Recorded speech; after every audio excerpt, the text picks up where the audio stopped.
Sebagai makhluk hidup yang mengonsumsi berbagai produk, manusia akan selalu memproduksi sampah dalam berbagai wujud.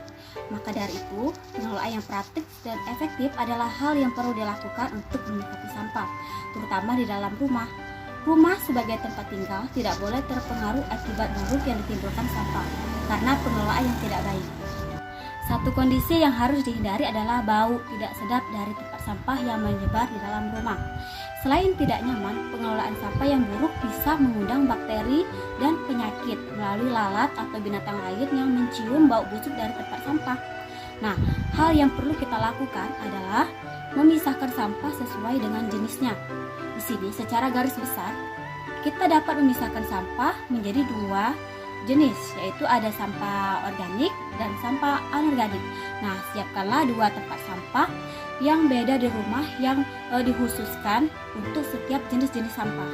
Kalian pasti sudah tahu ya kan, sampah organik adalah sampah yang berasal dari alam, seperti sisa-sisa makanan atau daun.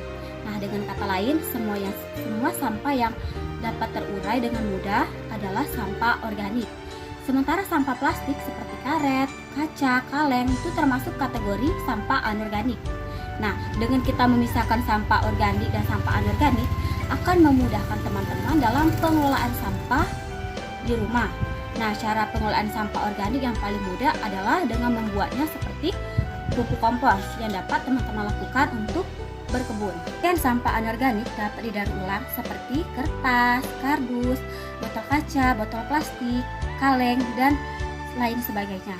Nah, selain itu, dalam pengelolaan sampah kita harus bijak serta menerapkan 4R. Apa saja 4R itu? Mari kita simak. Yang pertama adalah mengurangi. Di sini kita mengurangi segala sesuatu yang mengakibatkan sampah atau meminimalisir sampah. Contoh, menggunakan botol minum yang bisa dicuci tidak sekali pakai, dan menggunakan tas belanja serta mengurangi tas kresek. Selain itu, kita bisa mengurangi jajan yang menggunakan kemasan plastik atau membawa bekal dari rumah. Baik, yang kedua adalah menggunakan kembali. Di sini kita menggunakan kembali sampah yang masih dapat digunakan. Contoh, menggunakan bekas botol minum untuk menanam bunga dan menggunakan bekas tempat cat sebagai pot untuk menanam bunga. Yang ketiga adalah mengganti. Di sini suatu upaya penggantian atau memakai alternatif.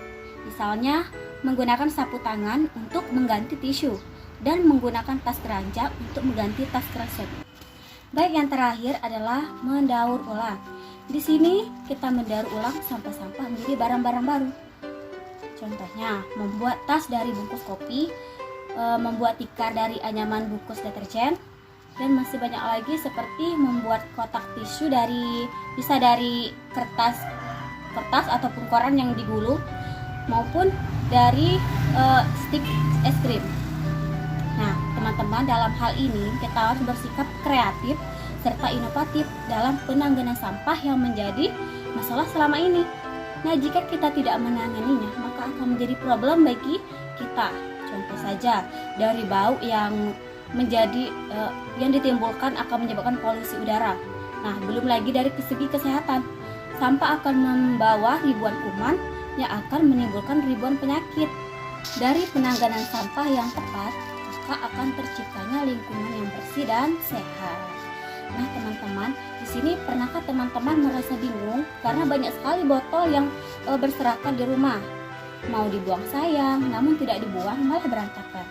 Nah, jika teman-teman mengalami hal seperti itu, maka teman-teman bisa mendaur ulang atau memanfaatkannya kembali menjadi barang-barang baru. Contoh, botol plastik. Di sini botol plastik adalah salah satu hal yang sering kita jumpai di setiap hari di dalam rumah. Hampir semua keperluan rumah tangga itu menggunakan botol plastik, seperti air mineral, kecap, saus, dan sirup. Nah, mulai sekarang botol bekas yang ada di rumah teman-teman itu jangan dibuang ya, karena teman-teman bisa memanfaatkan botol tersebut menjadi tempat pensil nan cantik. Tahukah teman-teman, berkreasi menggunakan botol bekas itu merupakan salah satu usaha untuk mengurangi global warming. Karena limbah dari botol plastik itu sangat sulit untuk diurai tanah.